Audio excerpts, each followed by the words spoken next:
Hi, everybody. It's Megan Thompson with Megan Thompson Coaching, and it is 8:30 on Tuesday. And I'm in here late tonight because the day got away from me. I had this plan to get out with you guys, but I had a lot of stuff come up on in my office. So I'm home in my home office, and it looks like I'm in a spooky library right now, but I promise you that I'm a real human and I don't work in a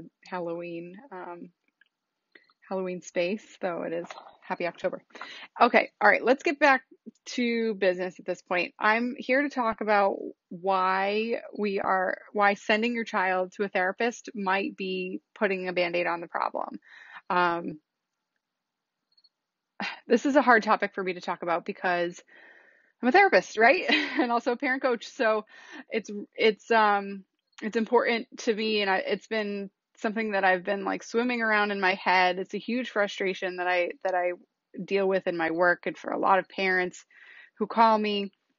But it's been a theme in the last several calls of parents who have signed up to work with me in my boot camp where their child's already in therapy or they've worked to find the right therapist and that's not been effective. And so I really have felt compelled to bring this to your attention because um, working with highly sensitive children as a professional is such a nuanced job that a lot of the time parents end up finding a therapist that does not know what you're talking about.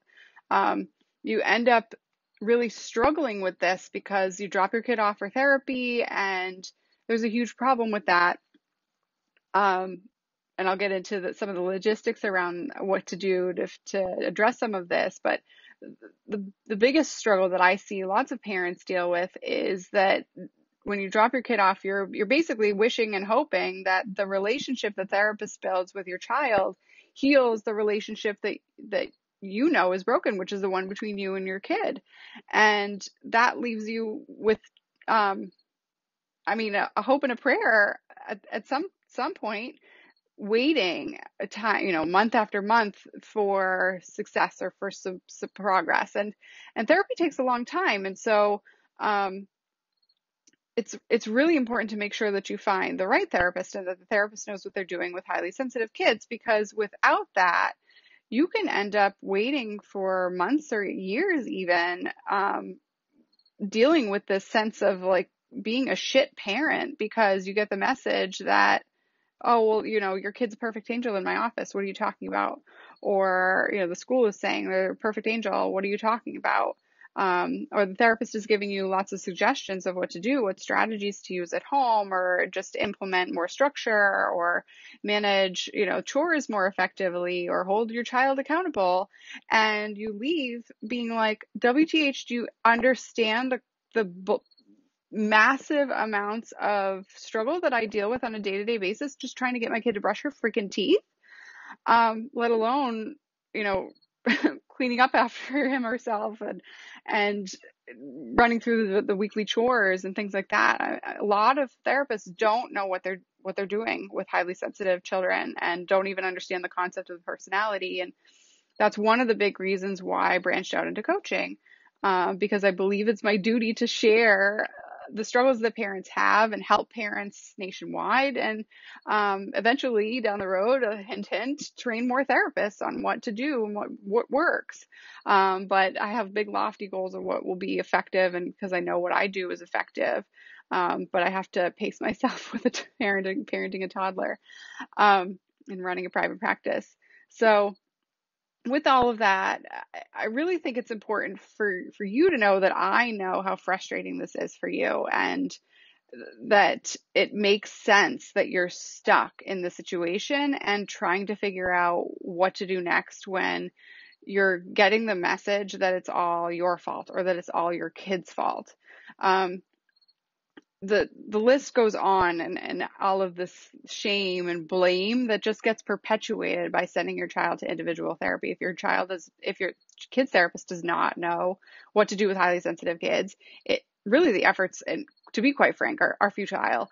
I get this a lot of the time in my private practice. I have parents who call me up and their kid's been going to therapy for like 3 years. And the therapist is like at a plateau, or they've only come so far, but they're still dealing with meltdowns on daily, weekly basis, and or a pediatrician's offering medication at this point. And there's lots of factors that go into whether or not those are solutions for your child and your family. But what I think is really heartbreaking for me, and why I feel the necessity to get on here tonight to talk about that, is that a lot of this is based on the misunderstanding of the struggle of what gets to the root of the problem for highly sensitive kids, and helping them, not only in therapy, but also helping parents manage that. As a parent coach, I offer support for that. And one of the big things is that you need that support alongside your child. And I have to kind of backtrack a little bit because I'm rambling, and I do that when I get a little bit passionate. But I've been there as a therapist before I knew what I was doing with highly sensitive kids, even though my sister's highly sensitive. So you'd think that I would have known before I went to school and learned about high sensitivity after school. I mean, they don't teach that in grad school. They don't even teach how to specialize in grad school, for Pete's sakes. So where am I going with this? I was that therapist, taking the kid into my private practice, or not in my private practice, into my office, working in an agency, and letting the parents sit out in the lobby and being like, our relationship will heal this situation, and give parents tips every couple of weeks or whatever. And if you're watching, let me know if you're here. I have a couple people watching, but I don't see any comments yet. And it could be that I'm not catching that on the technology. So I'll try and pull that up while I chat. But with that, I came to the realization that that was not helping the families that I work with. It basically sends a message that your child is the problem, which we know is not the case, right? I talk about this all the time. Your child is highly sensitive. Your child is not broken. And that is something I hold in my heart, and am firmly a huge believer of that. But unfortunately, before I knew what I knew, I wasn't doing that. I was sending the message to your child that they were the ones that needed the support. They were the ones that needed to build the skills. But highly sensitive children respond more effectively when their parents are more directly involved in therapy, or more directly involved by getting parent coaching while their child's in individual therapy. And sending your kid out to therapy, dropping them off to the session, saying, I hope things go well. What'd you talk about on the afterwards? Having your child say, I don't know, or we played, or whatever, depending on their age and whether or not the therapist is skilled in working with children. Then you end up feeling like, well, I hope this is going to work. I hope there's some mental shifts going on in that big, beautiful brain of yours. And then another week rolls by and you're like, WTF, that was like 700 meltdowns. What is going on?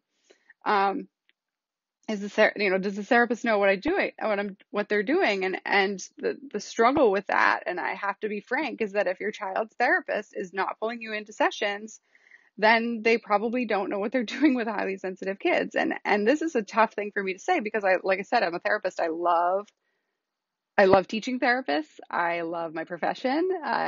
And it's also true that we are not taught to specialize in grad school. We are not taught to learn how to manage that. We are taught to help people who need help. And that's the big message that a lot of grad schools purport. And as a result, we become bleeding hearts, help everybody in their doors. And with that said, it leads us to need to accept everybody, because we worry that nobody else will help these families or adults, whatever, who's coming into the door. And that doesn't help therapists specialize. So that's a soapbox for when I eventually train therapists. But and when I teach that when I work with my supervisees and things like that. But for you as a parent, it's really important for you to recognize that you have the opportunity to find a therapist if you feel like your child needs that, who specializes in A, working with children, but B, knows what they're talking about when you mention my child is highly sensitive.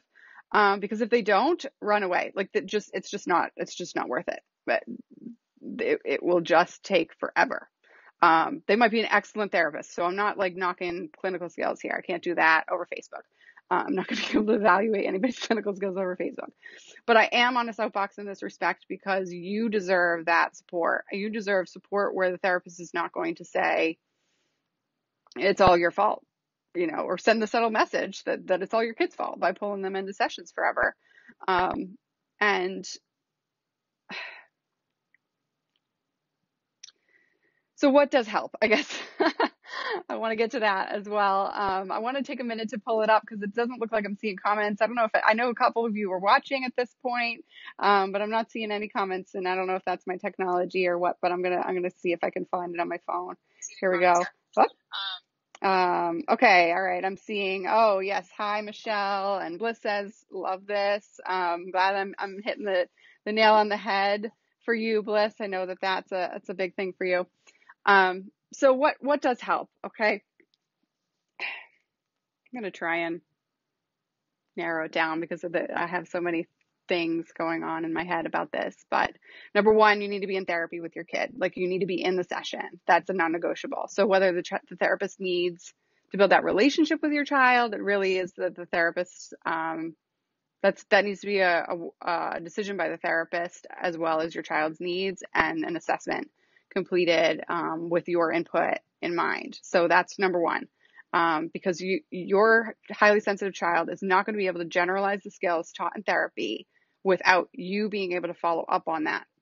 So that is a non-negotiable for me. I do not do one-on-one individual therapy with highly sensitive children anymore for long periods of time because it's just ineffective. It takes too long. I mean, I shouldn't say it's ineffective. It just takes too long. And you guys are suffering, parents are suffering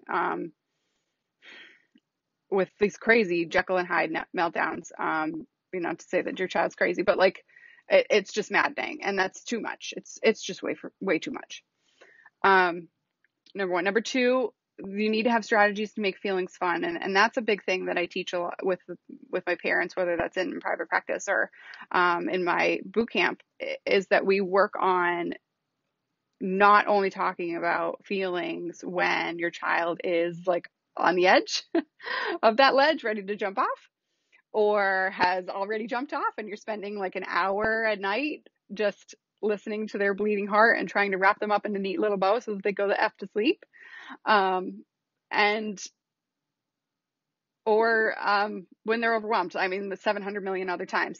So it's really important to recognize that if you're not regularly engaging in activities that make feelings fun and part of day-to-day life, that is a huge deficit in how you are helping your child identify emotions and beat shame. And that shame is key for highly sensitive kids.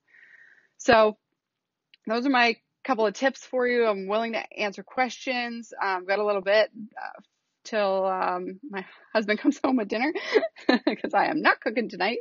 And see if you guys have questions about like what would be helpful, or if you need support finding somebody who knows what they're doing with kiddos. I have a lot of opinions, but those opinions are based on fact, experience, and not the grand knowledge I have in working. Well, grand, that's kind of a wild, but yeah, whatever. Great knowledge I have in working with highly sensitive kids, and so I'm here to help with that as well. So let's see if anybody has any comments, questions, specific needs at this point.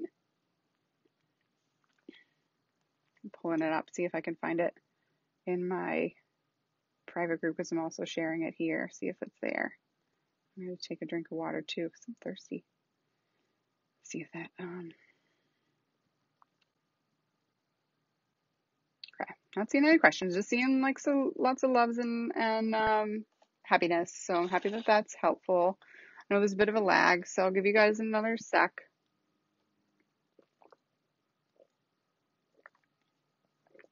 Okay.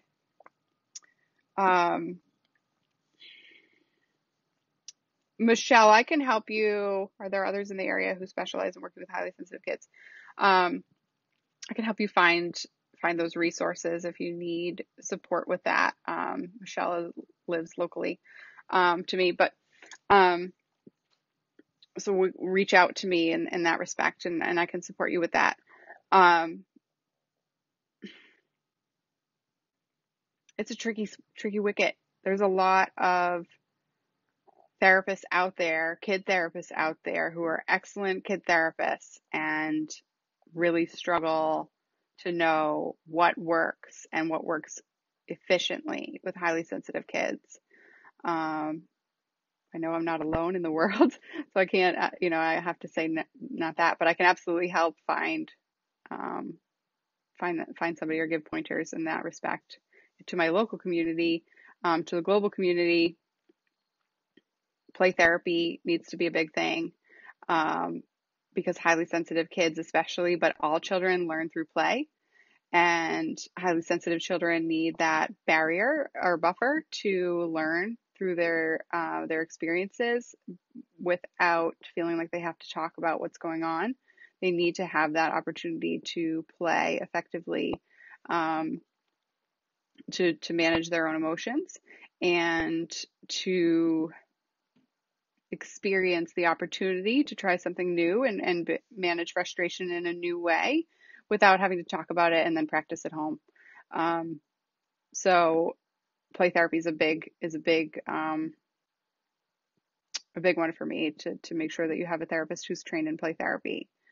Um, I'm trying to think of what else would be important. I mean, if you have a unicorn, like a play therapist who's trained in dialectical behavior therapy and play therapy like me, then that'll really be a huge kicker for you. But um, those are really few and far between because they're DBT is a more adolescent adult type therapist, type therapy versus with kids. Um, but using nonverbal means of communication is going to be key for highly sensitive kids because they can talk and talk and talk and talk about it until they're blue in their face, or they can avoid if the therapist is all the therapist is doing is talking. And that's what really takes a long time. The avoidance can come out through just not talking at all, keeping it zipped, or just touching the surface and thinking everything's sugar plums and raindrops in therapy. And then that's where you get the perspective that your kid is perfect angel. And um, why are they really struggling at home? So I'm trying to think if anybody else has more questions. I know a couple of you are watching. Say hello. And if you catch this on the replay, feel free to ask more questions. I'm here to help and support you with that. The biggest thing that's important to recognize, and I've learned as I've branched out into parent coaching as a therapist too, is that there's like two schools of thought. One, like if you're a coach, don't say anything about being a therapist because that could leave you liable for being sued. But then the other piece is like I am this person who's I'm a parent coach and a therapist, so I can't like not be a therapist and a parent coach. But when I coach, I make sure parents know that I'm not their therapist. But that's like more of an individual conversation. But when I talk out in the world, I mean, it's pretty clear I'm not doing therapy over Facebook, but it's, or at least I hope so. Um, but it's really weird for me to keep that separate. I mean, I think it's hugely important for parents to, if you feel like your child could need additional support, to get them that support. And it's also true that you probably need that support too. And if you're not getting it from your kid's therapist, then there's other options. Reach out for support from me, or find somebody else who can give you that extra help. Okay, so I'm not seeing any more questions, and I've gone a little bit long. It's kind of late here on the East Coast, so I'm gonna go wait for my food to arrive because I'm hungry. All right, have a nice night, and I'll talk to you soon.